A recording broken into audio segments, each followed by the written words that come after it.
je suis ravie de vous accueillir dans ce premier podcast créatif.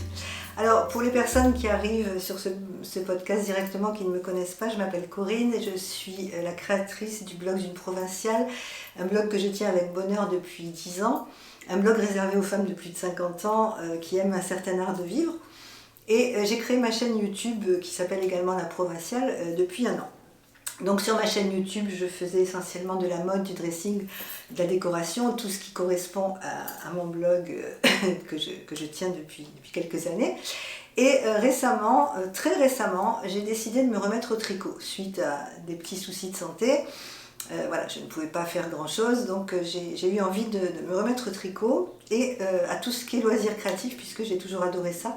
J'ai fait des chapeaux, j'ai fait des bijoux, j'ai eu plusieurs créations dans ma vie.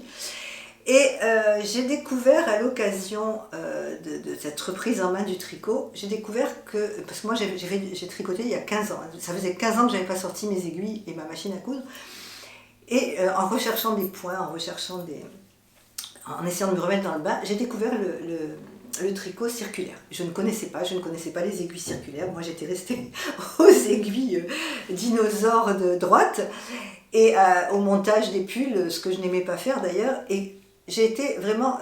et puis j'ai découvert également les podcasts tricot, j'ai découvert les vidéos, j'ai découvert des teinturières. Enfin, j'ai découvert tout ce monde extraordinaire autour du tricot et de la couture et qui m'a passionnée. Et ça fait maintenant pratiquement 1 mois et demi que j'écume YouTube et que je regarde toutes les vidéos que je peux voir. Et j'ai eu envie d'intégrer aussi ce loisir à ma chaîne.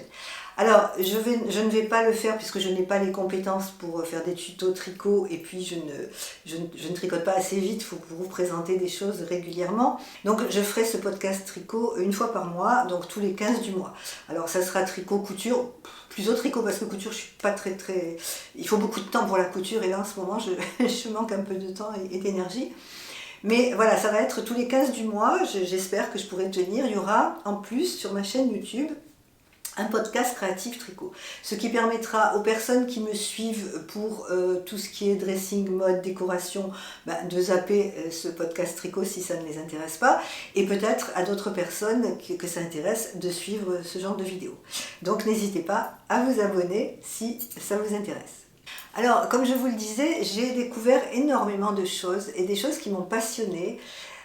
Et j'ai notamment découvert des personnes, des tricoteuses, de jeunes femmes qui sont de véritables artistes du fil. J'ai créé une trame pour ce podcast créatif et je pense que je suivrai toujours cette trame.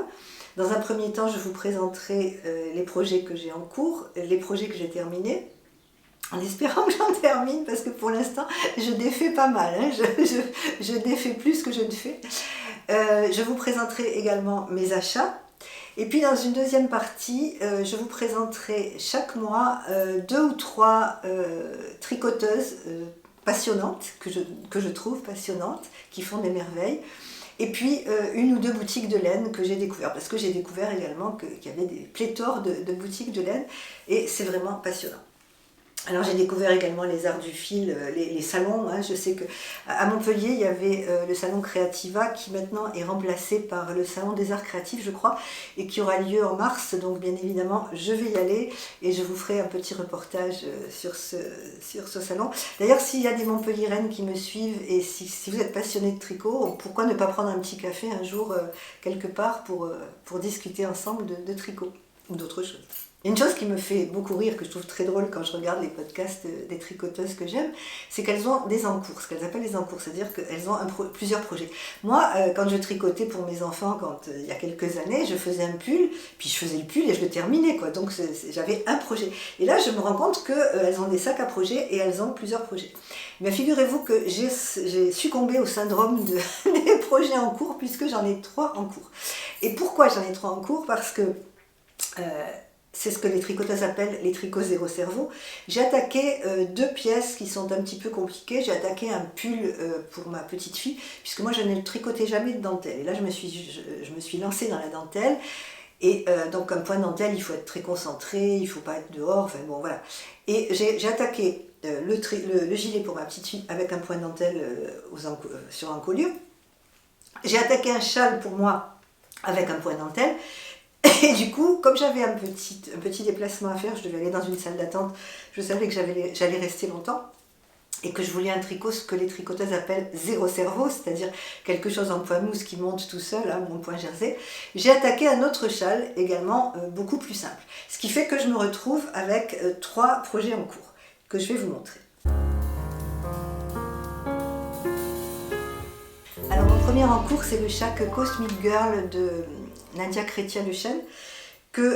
Voilà, j'ai eu envie, j'ai beaucoup aimé ce châle, j'ai eu envie de le faire. Alors je l'avais commencé, j'ai acheté la laine, j'ai découvert une boutique de laine, je vous en avais parlé, qui s'appelle Du thé et des laines à Montpellier.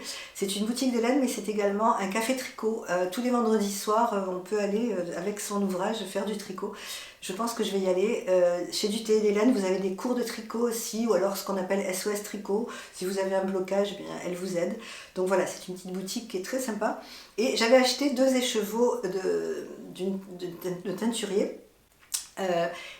C'est la couleur qui me plaisait beaucoup. Hein. J'ai beaucoup aimé ces écheveaux.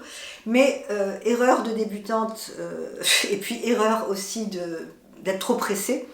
J'avais commencé un ouvrage avec des points ajourés, mais qui n'allaient pas du tout. Enfin, c'était très très laid. Et ça ressemblait plus au pull de Thérèse dans Le Père Noël est une ordure qu'à quelque chose de joli.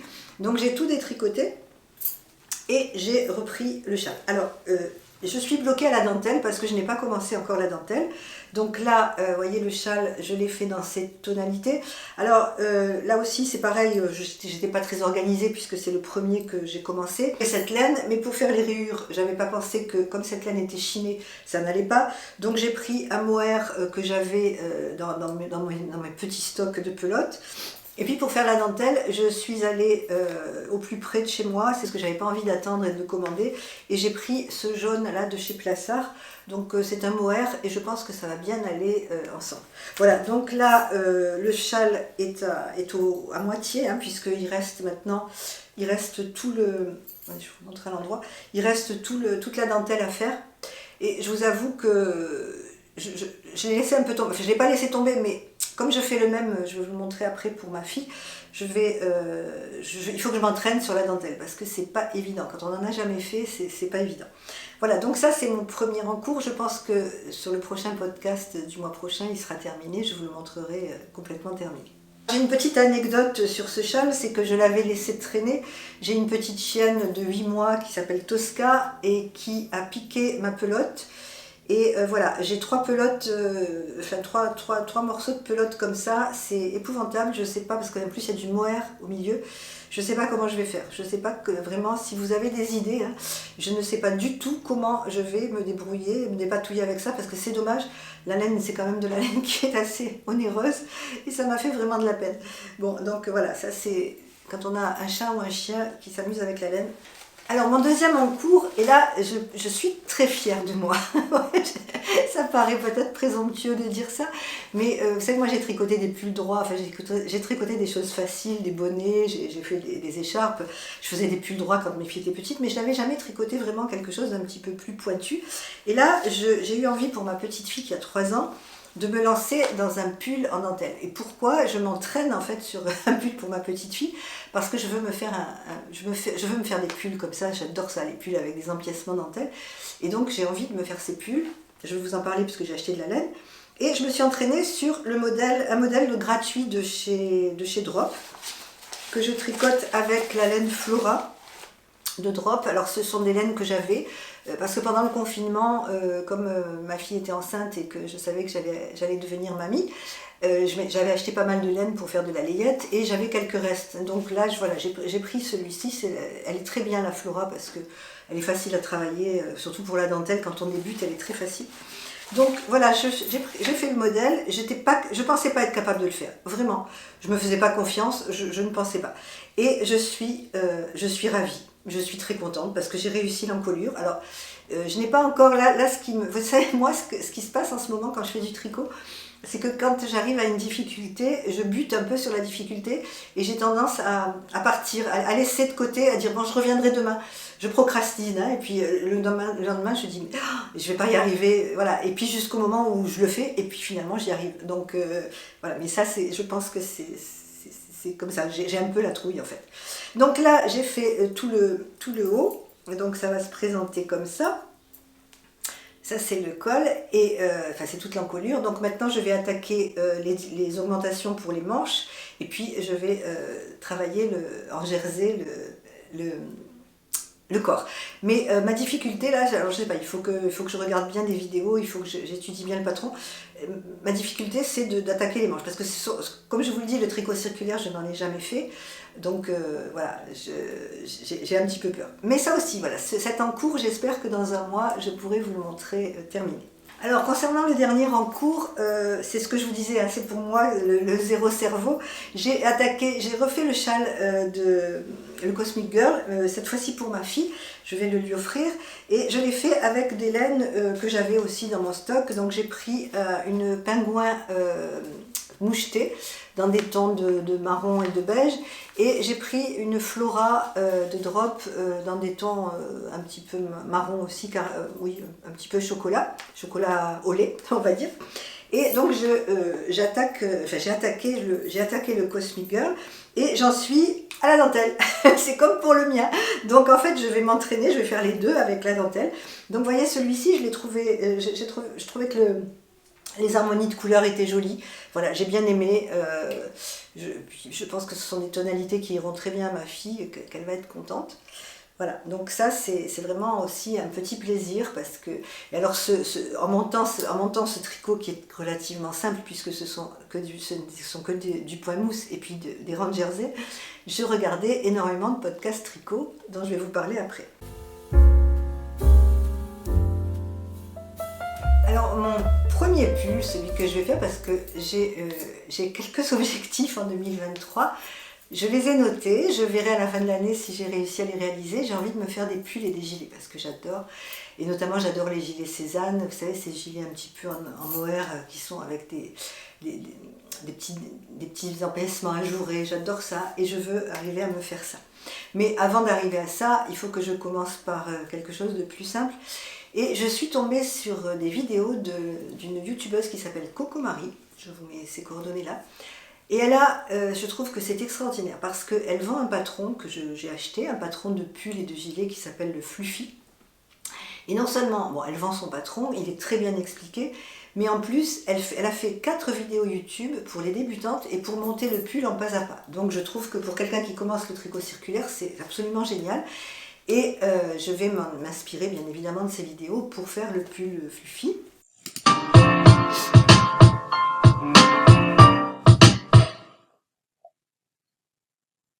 Bonjour à toutes et à tous, alors nous voilà dans la première vidéo du Fluffy Challenge. Donc l'idée est de réaliser avec vous soit le Fluffy cardigan, soit le Fluffy sweater. Donc le patron coûte 8 €. Elle donne également toute une gamme de laines, parce qu'on peut choisir les laines que l'on veut. Ils sont tous plus beaux les uns que les autres. Alors sur Instagram, vous pouvez aller voir, je vous mettrai tout en barre d'infos, hein, toutes les informations. Sur Instagram, elle a mis les photos de toutes les personnes qui avaient tricoté ce pull dans différentes matières, dans différents coloris. Alors moi pour ce pull, j'ai choisi l'Alpaga Silk de Drop.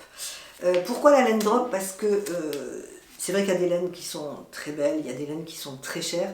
Il y a notamment des laines que j'aime, je vous en parlerai puisque ça fait partie de mes boutiques préférées. Mais c'est mon premier pull, je n'ai pas envie vraiment de bratter, quoi. Donc je ne voudrais pas acheter la laine trop chère. Et puis en plus Drop, d'après ce que j'ai entendu dire et d'après ce que j'ai lu, c'est de l'excellente qualité, c'est un très bon rapport qualité-prix. Donc moi j'ai pris la Silk en coloris sauge. Vous voyez, j'aime beaucoup ce coloris, et je vais la travailler en double parce que le pull se tricote avec des aiguilles 7, donc ça monte assez vite. Il est entièrement au point mousse. Moi j'ai choisi ce modèle parce qu'il est assez aéré, et puis je voulais vraiment apprendre à faire un pull en circulaire. Donc voilà, j'ai jeté mon dévolu sur ces pelotes. Donc d'après le patron, il m'en fallait 12, puisque comme je veux travailler que le mohair en fait, et je veux le travailler en double, donc j'ai pris 12 pelotes. Donc je les ai reçues hier et je suis ravie. Alors je vais commencer, bien sûr, ma collection de pelotes, parce que il y a les couleurs, il y a les matières, enfin, voilà, j'adore. Vraiment, je suis complètement passionnée, et je vous assure que je me retiens parce que je veux être raisonnable, et je me dis que c'est quand même pas la peine non plus d'accumuler les laines. J'achèterai en fonction des projets, d'autant plus que Je vais aller au salon d'art créatif là, au mois de mars, donc je suppose qu'il y aura de la laine. Quoique dans ces salons, je ne pense pas qu'il y ait beaucoup de laine, je crois que c'est beaucoup la couture et le patchwork. Mais bon, enfin je verrai. Mais voilà, j'aurai l'occasion d'acheter d'autres laines. Donc voilà, je vais faire ce pull avec cette laine. Je vais le commencer. Alors, je vais être raisonnable, je vais terminer le pull pour ma petite fille. Et puis dès que j'aurai terminé le pull, je commencerai le mien. Si j'y arrive, parce que peut-être que quand je vais recevoir les aiguilles, je vais avoir envie de m'y remettre tout de suite. Alors puisqu'on parle d'aiguilles, alors là aussi je me suis beaucoup renseignée et j'ai fait des tests. Donc je me suis procuré des aiguilles circulaires puisque je n'en avais pas. J'ai acheté des aiguilles circulaires chez Knit Pro, une en 4,5 pour tester. Et puis j'ai acheté des Chiaougou. J'ai vraiment adoré ces aiguilles. Les Chiaougou, vous savez, ce sont des aiguilles en acier. C'est de l'acier chirurgical et il y a la particularité, c'est le câble qui est rouge.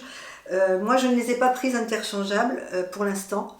Je sais que certaines disent que ça revient moins cher de prendre un coffret directement interchangeable, mais je n'avais pas le budget parce que si on veut acheter le coffret, c'est quand même 200 €. Alors c'est sûr que ça dure, c'est à vie, hein, ce genre d'aiguilles, je pense. Mais bon, pour l'instant, j'ai pris les aiguilles vraiment en fonction des projets dont j'avais besoin. Et là, pour le projet de mon pull, j'ai besoin d'aiguilles numéro 6,5 et 7, donc je les ai commandées, je les attends. Et puis, à l'occasion d'un Noël, d'un anniversaire, d'un cadeau, peut-être que je me ferai offrir le coffret complet avec les aiguilles interchangeables. Mais je vous avoue que j'ai eu un petit peu la trouille de prendre ça directement. Donc voilà, on y va par palier parce que un loisir créatif comme le tricot ou la couture, ça peut vite devenir un investissement parce qu'on est tenté, c'est tout à fait normal. Hein. J'ai acheté des anneaux marqueurs, voilà, pour la dentelle. On est très très très vite tenté d'une part par la laine et puis d'autre part par les accessoires. Donc il faut rester prudent.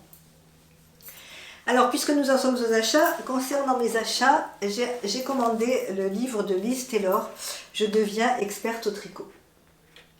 Alors là, c'est pareil, j'en ai entendu beaucoup parler par des youtubeuses.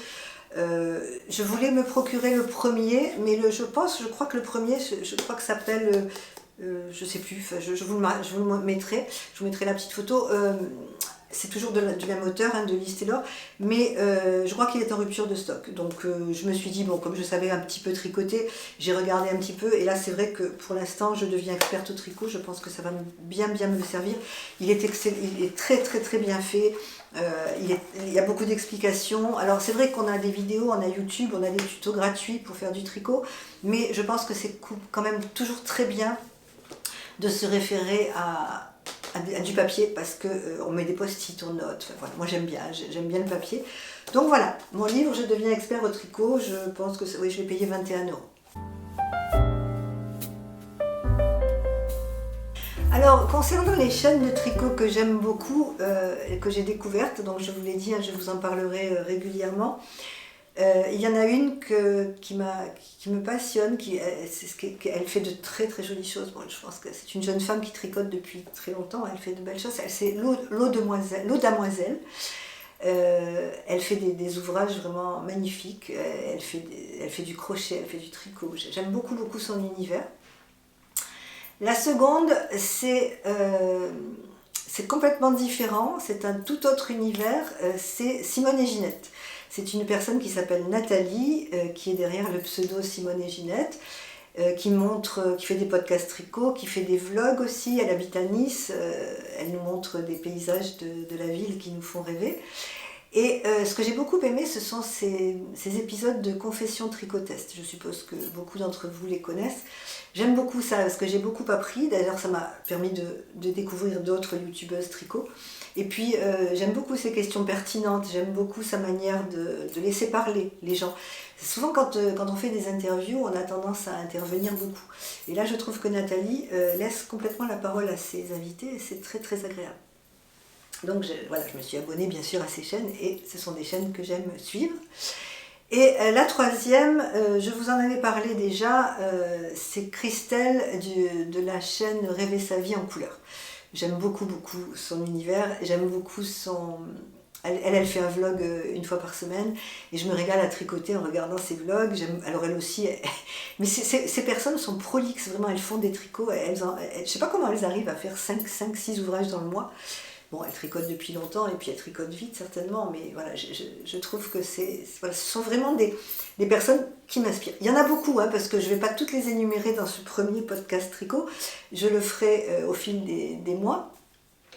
Et il y en a une autre aussi, alors c'est que j'aime beaucoup. Alors elle ne fait pas que du tricot, elle fait plein d'autres choses. Elle a un univers très poétique, c'est une personne qui s'appelle Rose et Balles de Laine. Alors je crois que son prénom est Rose, hein, je ne suis pas sûre.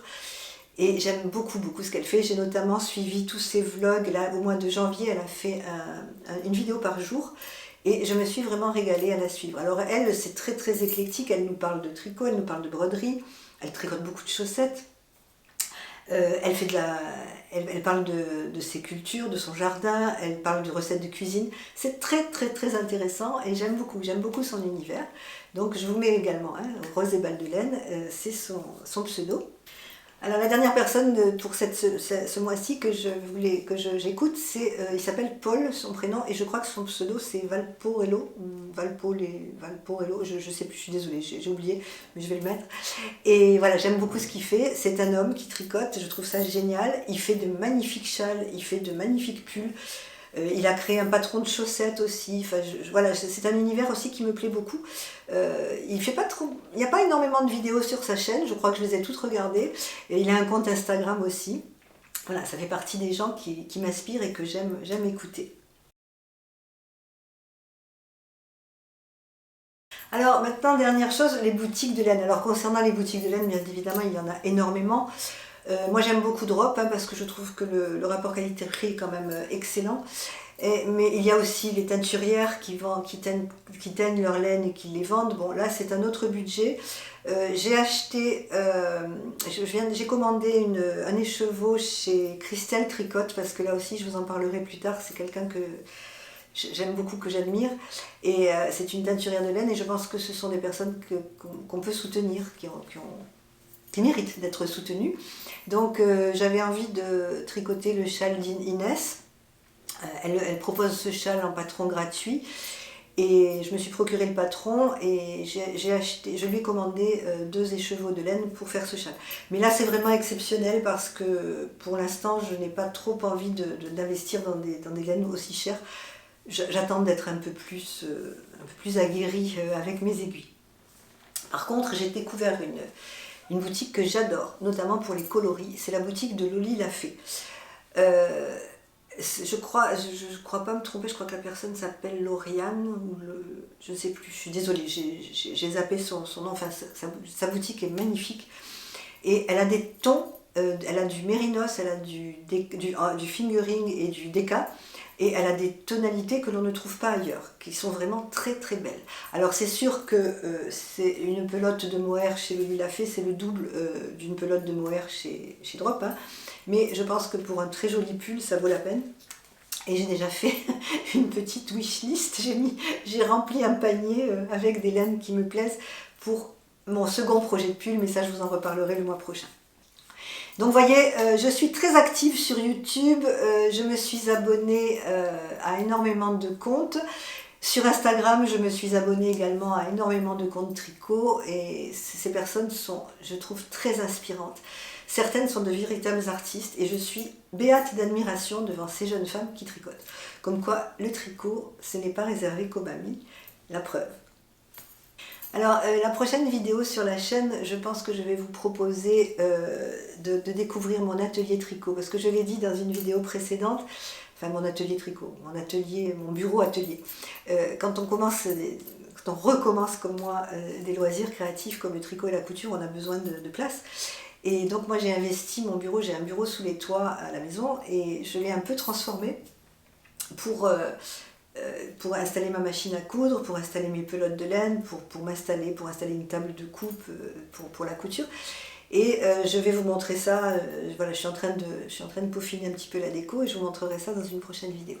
Nous arrivons au terme de ce premier podcast créatif, j'espère qu'il vous aura plu, j'espère qu'il vous aura intéressé, j'espère qu'il vous aura donné envie de vous abonner. En tout cas moi je suis emballée de le faire. Je suis emballée de faire un podcast créatif, je suis emballée de commencer et je suis impatiente de vous montrer ce que j'ai fait, mes échecs et mes réussites. J'espère qu'il y aura plus de réussites que d'échecs. Pour l'instant, je n'ai pas pu vous montrer de projet terminé puisque, comme je vous l'ai dit, ça fait un mois que je m'y suis remise et j'ai passé plus de temps à défaire qu'à faire. J'espère que dans le prochain podcast, je pourrai vous montrer au moins 3 ouvrages totalement terminés. Je vous souhaite une très belle semaine, je vous embrasse et je vous donne rendez-vous sur la chaîne La Provinciale. Au revoir.